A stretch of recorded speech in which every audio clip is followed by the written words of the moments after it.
আসসালামু আলাইকুম রহমতুল্লাহ। মুসলিমদের জন্য খুবই কষ্টের একটা বিষয় হচ্ছে ইরানের ধর্মীয় নেতা আয়াতুল্লাহ আলী খমেনি মারা গেছেন। এবং খবরটা যখন সকালে আমি দেখলাম, নিউজে দেখার পর থেকে মনটা ভীষণ খারাপ।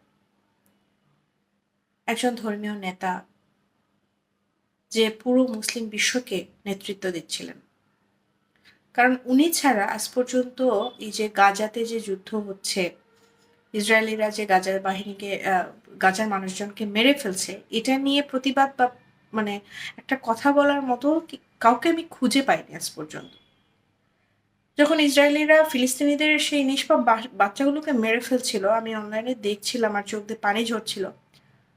মনে হচ্ছিল যে কিভাবে তাদেরকে প্রতিরোধ করা যায়, প্রতিহত করা যায়। সেই সময় একটা মাত্র মানুষই আওয়াজ তুলছিলেন, সেটা হচ্ছে আয়াতুল্লাহ আলী খমেনি।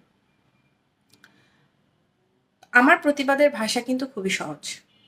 আমি চাই পৃথিবীতে যুদ্ধ না হোক, পৃথিবীতে শান্তি থাক, সবাই মিলেমিশে থাকি।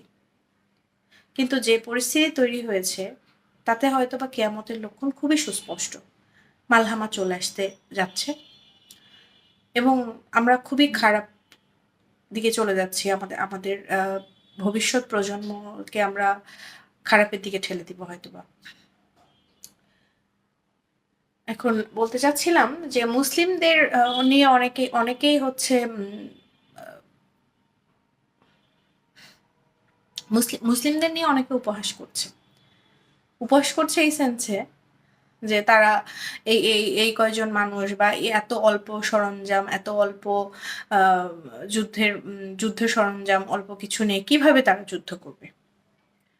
আমেরিকা এত শক্তিধর একটা রাষ্ট্র।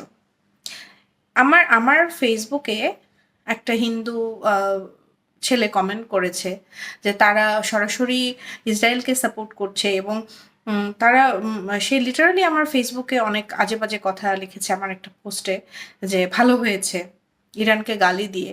তো এই বিষয়টা আমার এতটা খারাপ লেগেছে, সে কারণেই আমি কথা বলতে আসছি। মুসলিম বাহিনীরা যুগে যুগে অল্প ছিল।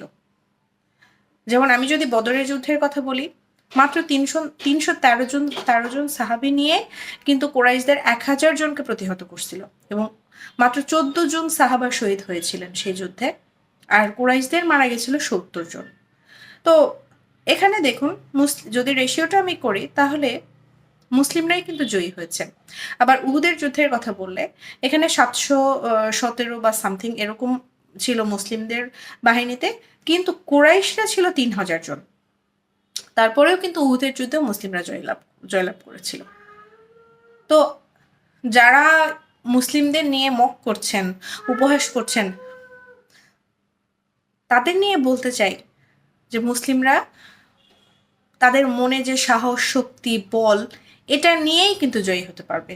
এবং তাদের সাথে কে আছে জানেন? সেই সুপ্রিম লিডার, যার উপরে কারো কোনো হাত নেই, সেই সুপ্রিম লিডার হচ্ছে আল্লাহ।